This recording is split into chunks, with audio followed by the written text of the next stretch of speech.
Mechila Rabotai, alors ça a coupé, ça va être un peu plus court aujourd'hui, 18 minutes dans la vidéo. On est dans le Shabbat, page 93, Dafayomi. On est dans le débat, est-ce qu'on a le droit de porter à deux? Il y a plusieurs conditions. Pardon, est-ce qu'on a le droit? Est-ce que c'est pas un péché de la Torah quand quelqu'un ne porte pas l'objet seul, il se partage? Alors on a vu le débat entre Rabbi Yehuda et Rabbi Shimon et les sources de la Torah. On est dans la ligne 14. Rabbi Meir, Rabbi Shimon, Yachid Shasa Borat Bedin Chayav. Selon Rabbi Shimon, même si quelqu'un il s'est trompé avec l'ordre du Bedin et le Bedin il s'avère qu'il était en erreur, les deux ils ont la faute. En haut c'est la faute quoi. En haut il y a une règle qui a été transgressée maintenant. Peu importe il savait ou il savait pas. D'accord? Selon Rabbi Yehuda il est quitte. Selon Rabbi Shimon il est Chayav. Rabbi Meir Miktiv nefesh techeta ahat techeta ba'asota techeta tremi'ut tektive had lema'ut ze okir veze maniach had lema'ut yachid shasa borad bedin. Selon Rabbi Meir, dans la Torah quand c'est marqué il va le faire, pour lui c'est 2 fois précisé il va faire et pas 3. D'accord? Parce qu'une fois ça parle de l'âme. L'âme tu peux pas la parler plusieurs fois. Alors il y a deux règles nouveaux. Un, il faut que c'est la même personne qui a levé l'objet qui va la poser dans un autre lieu et dans ce cas-là il l'a porté. Nous rappelez-vous toujours dans un lieu où il n'y a pas d'érouve. Pour nous c'est plus facile de comprendre, de pas comprendre, on va dire comme ça. Mais si c'est en France et tout, c'est vrai que même avec un Kleenex ils font attention. Et même si quelqu'un il a fait avec l'accord du Bedin, il sera quand même quitte. Selon Rabbi Meir. Amar Mar. Ze yachol veze eno yachol, les divrei akol hayav. On reprend le cas spécial. Il y en a un qui est capable de lever le frigo seul, et il a appelé en aide un deuxième, mais le deuxième est pas capable de lever le frigo seul. Voilà, on commence à rentrer dans les petits détails. Divrei akol hayav. La Gemara elle dit c'est sûr qu'il y en a un qui prend la faute sur le dos. Qui? Regardez la logique. Qui prend la faute sur le dos? Le premier qui était capable de porter seul, mais il a demandé de l'aide, ou le deuxième? La Gemara dit Amarav Chizda, Ze Sheyachol, celui-là qui est capable de lever le frigo. Pourquoi? Parce que le deuxième, qu'est-ce qu'il a fait? On est d'accord, Amarle Ravamnuna, de Kamesaya Bahade. Non, pourquoi c'est si simple la logique? Le deuxième, il est venu l'aider, quoi, quand même. S'il est venu l'aider, il l'a porté. Peut-être l'autre au début, il pouvait, mais il aurait abandonné s'il n'y avait pas le deuxième. C'est facile de coller sur le dos. La logique ne se termine pas là. Amarle, Messiah, En Bomamash. La Gemara, elle te détermine, et c'est une règle très connue. Quelqu'un qui l'aide, il n'y a pas une... comment on appelle ça? C'est pas lui qui a la faute sur le dos. Tu peux pas mettre quelqu'un qui est venu prendre, juste te rajouter une aide, tu peux pas le coller les dégâts sur son dos. Voilà, c'est ça la règle générale. D'accord? Voilà, on va amener une source. Amarav Zvid Mishmed Erava. Afana Namitnina. Je vais t'amener une source sur quelqu'un qui est impur avec des pertes séminales. Regardez comment la Gemara elle va t'amener une source de là-bas. Haya Yoshev al Gabe Amita. Ve'arba talito taliyot. תחת רגלי המיטה, טמאות, מפני שאינה יכולה לעמוד על 3. ורבי שמעון מתאר, quelqu'un qui était impur, peu importe, il y avait des pertes séminales, il est assis sur un lit avec 4 pieds. D'accord? Est-ce que les 4 pieds, ils sont maintenant impurs? À l'époque, oui. Ou non, il n'y a que 3 pieds qui sont impurs parce que le lit peut tenir sur 3 pieds. Est-ce que le 4e, juste, il amène un confort ou pas? Alors, Rabbi Shimon, il dit, le 4e, c'est tout l'ensemble. Un autre exemple, Aya rochev al gabe behema, ve'arba talito tachat raglei behema, teorot mipnei sheyichola la'amod al 3, ve'amai hakamesai ba'adade, la mishum d'amrinan mesaya en bo mamash. Alors, c'est pas plus simple de dire que c'est l'ensemble et... Alors la Gemara, elle te va plus loin, elle te dit, si c'est ça le cas, je vais te purifier tous les 4 pieds. Ils sont purs. Parce que si ça peut tenir sur 3 pieds, d'accord, et le 4e il est juste un plus, et comme on ne sait pas c'est qui le 4e des 4, alors dans le doute j'enlève l'impureté de tous.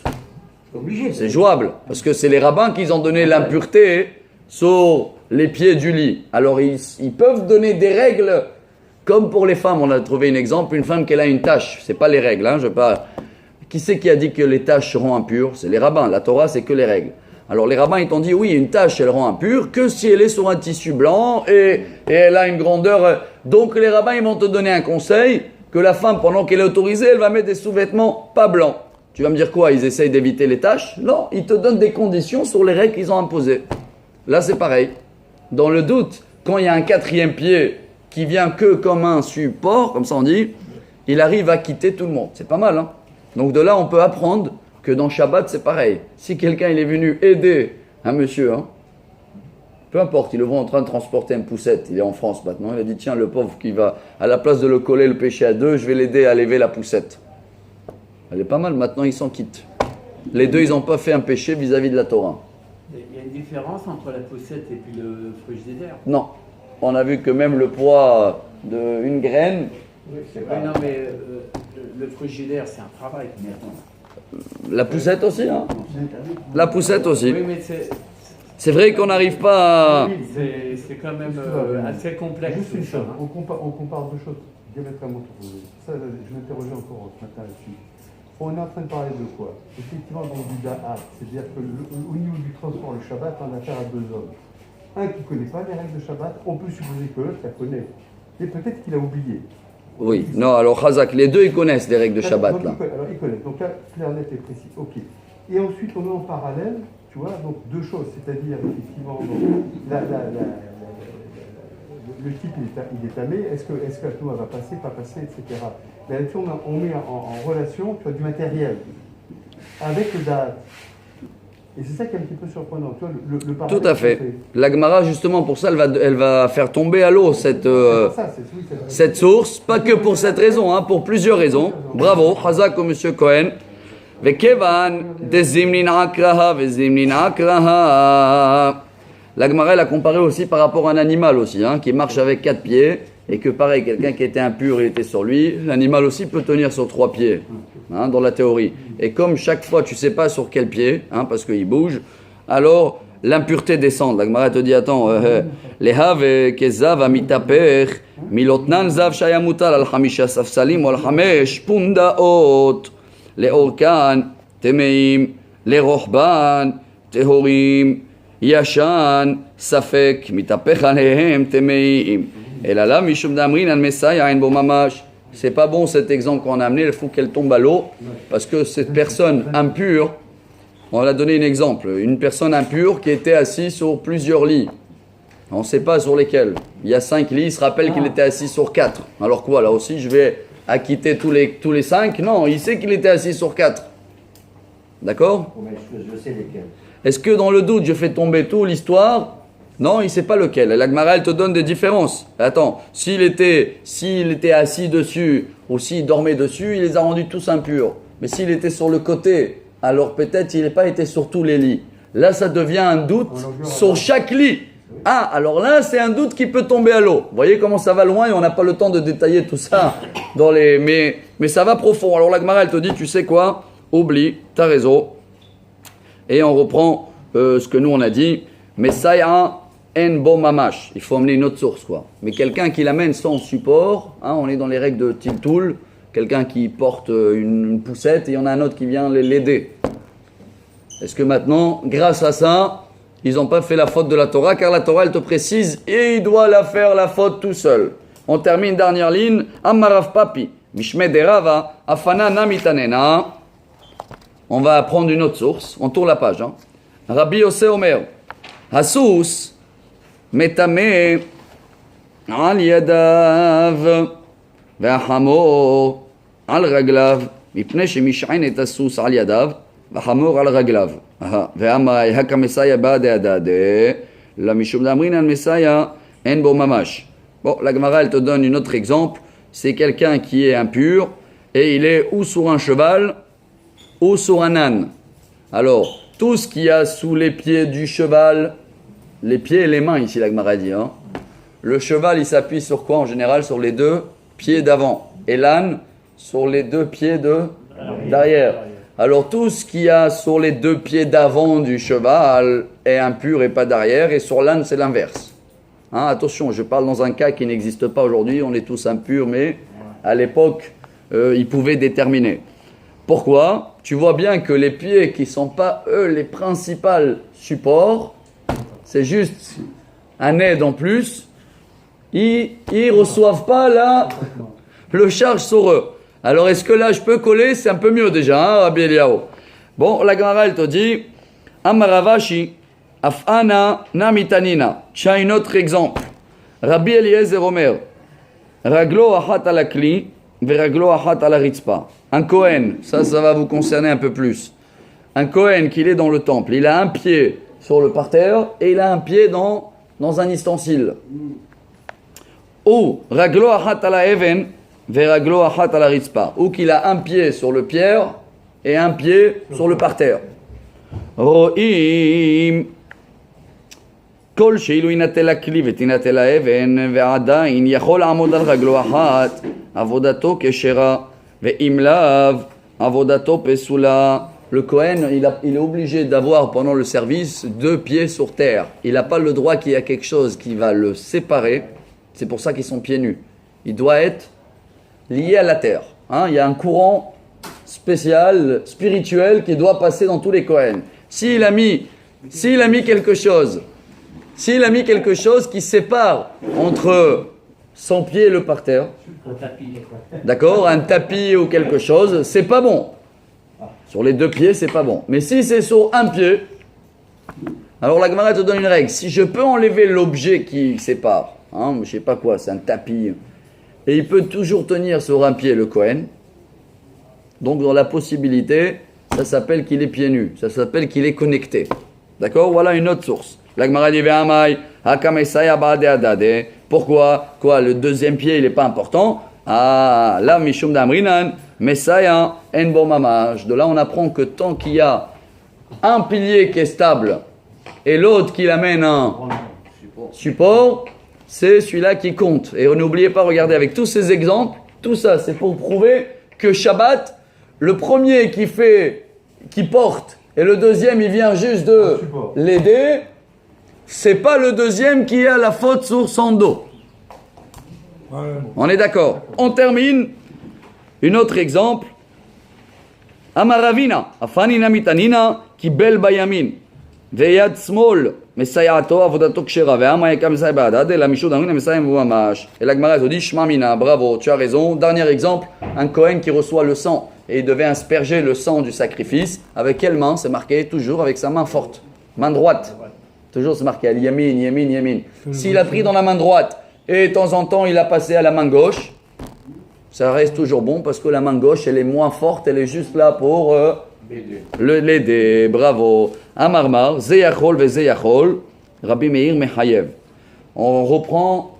Donc on a terminé ce cas-là, hein, chers amis. Voilà, et même si aujourd'hui dans la vidéo c'est un peu plus court, rappelez-vous, si quelqu'un il est capable de porter un frigo seul, Shabbat, il a le droit ou pas? Il veut le sortir de sa maison et l'amener à la synagogue en traversant la rue. On a le droit dans un endroit où il n'y a pas de hérouve? Non. Il est capable de le lever seul et malgré ça, il y a quelqu'un qui est venu l'aider. Qui c'est qu'il a la faute? Le premier, pas le deuxième. Pourquoi pas le deuxième? Parce qu'il est là juste comme un support. Bravo. Mais si maintenant les deux, ils sont capables de lever le frigo seul et chacun, ils ont donné les deux la main. Est-ce que c'est... Là, je vais mettre la faute sur les deux ou pas? Qu'est-ce que pensez-vous? Ibaya. Rabbi Meir, il dit, oui. Hein. Là, dans ce cas-là, chacun, il a la faute sur son dos. En plus, avec le frigo, ils ont une faute sur le dos. Ibaya Léo. Ba'inan shiur lazé ve shiur lazé. Odilma shiur echad lekulam. Est-ce qu'il y a une quantité? Moi, j'ai donné exprès un frigo.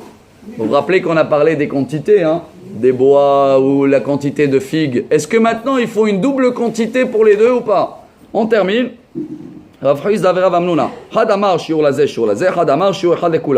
avis, hein, il dit peu importe la quantité, et le deuxième il dit il faut que chacun porte une quantité interdite. Amarav papa, mishmed ravaf, anana mitenina. Haya yoshev al gabe mita ve'arba talitot tachat arba regla mita temeot pnei she'en yichola la'amod al shalosh. Ve'ama ili bae shi'ur ziva laze ve'shi'ur ziva laze. Halav mishum de'amrinan shi'ur echad lekulam. La Gemara, elle reprend la source de tout à l'heure. Quelqu'un qui était impur et qui était assis sur un lit avec 4 pieds. Et en dessous les 4 pieds, il y avait 4 objets. Est-ce que les 4 objets, ils sont impurs ou que 3? Parce que le 4e, c'est un support. Et si c'est que 3 et on ne sait pas lequel, on enlève tous les 3. Tous les 4. Alors la Gemara dit là-bas, tu ne m'as pas parlé de quantité. Parce qu'il y a une quantité, il faut que celui-là qui a des pertes, il faut que les pertes aussi, ils ont une quantité. Hein. C'est pas une goutte directement. Il y a des règles, comme on a vu, dans le sang, blanc, machin. La Gemara, elle te répond et on termine jusqu'à la Mishnah. Amarav nachon maritz rakafan yamitanina tzvi shenichnas labait venahal echad befanav chayav na'alu shnaim pturim lo yechal vadon na'alu shnaim chayavim. Un cerf, un lapin, peu importe ce que vous voulez, là c'est marqué un cerf, qui est rentré dans une maison, Shabbat. J'ai le droit de fermer la porte ou ça s'appelle comme quoi je l'ai enfermé. C'est un des 39 travaux, hein, Tzad. Bon, alors, vite il est rentré un cerf et il y en a un qui a fermé la porte, c'est sûr qu'il a le péché. 2 qui ont fermé la porte. Voilà. Est-ce que le péché il se divise en 2 ou on va dire la même règle? Mara dit pas tout. Les 2, si les 2 ils ont fait ensemble, c'est bon. Ah. Mais si un il peut pas fermer la porte seul, c'est une grande porte comme ça, et il a appelé en aide au deuxième, les 2 ils ont la faute. Oui. Là on parle pas de quantité, là il n'y a pas de quantité de portes. Regardez, la Gemara elle va essayer de coller la même logique. Si tu me dis qu'il y a une quantité, tu peux pas dire que chacun il a kidnappé à moitié de cerf. Ça n'existe pas. Hein. Shabbat, tu as le droit de, comment on appelait ça? Emprisonnier. Tzad. Capturer, bravo. Est-ce que j'ai le droit de capturer à moitié lapin? Ça n'existe pas. Capture, c'est ou l'animal en entier ou rien. Là, comme ils sont 2 à capturer un seul objet, tu peux pas dire chacun il a capturé la moitié. Alors pareil aussi chez nous, dans le frigo. Tu peux pas me dire que chacun il a porté un demi-frigo. Non. Chacun il a porté un frigo entier. Alors ils sont à 2, ils vont avoir chacun un péché sur leur dos. Logique ou pas logique? La Gemara elle te dit, la Mishnah Shimon la Amaravina Afan et Mitanina Shutafim Sheganvo Vetafron Chayavim. Amay. Pareil, quelqu'un qui l'a volé à un taureau et ils l'ont vendu et ils ont fait la shrita et ils ont vendu la viande. Quoi, ils ont chacun moitié péché sur le taureau ou chacun ça s'appelle un voleur? Il n'y a pas des moitiés voleurs. Très bien. Ve'amaravashi Afan et Mitanina. Pareil, shnaim shiotziu kane shel gardi chayavim ve'ama iliba shiotza laze ve'shirotza laze. 2 qui ont porté une grande nappe. Aussi là, tu vas pas me dire parce que je peux couper la nappe. Alors chacun il a porté une moitié de nappe. C'est un total, un entier. Bravo. Et la Gemara termine. Amar le ravacha bere de rava le ravashi. Dilma de it bekede levashel beitza kala laze ou beitza kala laze. Im ken lishmainan kane de alma. Ma yishna de garde. Vedilma de it bekede le rog mapa laze le rog mapa laze. La Gemara te dit là-bas. C'est un peu bizarre avec le tissu, parce que dans le tissu, je peux dire on peut couper et chacun il peut s'en servir d'une moitié de nappe pour quelque chose d'autre. Alors cet exemple est pas bon. La Gemara elle termine et dit oui, celle-là elle est pas bonne de tissu. La meha leika le mishmamine tana kame de Rav Nachman shnaim sheotziu kanne shel garde pturim Rabbi Shimon mechayev kalpelaya elaim achayavim ve Rabbi Shimon poter. Le dernier exemple avec le tissu, elle est pas bonne, elle tombe à l'eau. Mais tous les autres exemples qu'on a amenés avant avec le cerf qui l'ont attrapé à 2 ou avec le taureau qu'ils l'ont coupé et qu'ils ont partagé à 2, tout ça veut dire qu'il y a des fautes, que même s'il n'y a pas moitié faute, chacun il reçoit la totalité sur lui, comme dans l'exemple de 2 qui ont porté un frigo, et les 2, chacun est capable de porter le frigo seul. Tu ne vas pas me dire maintenant parce que s'ils sont mis à 2, ils s'en quittent. Et voilà, chers amis, sur un pied, aujourd'hui, sur un pied, un petit peu ces règles. Demain, Bezrat Hashem, on va aller un petit peu dans les quantités. Baruch Adonai l'olam, amen.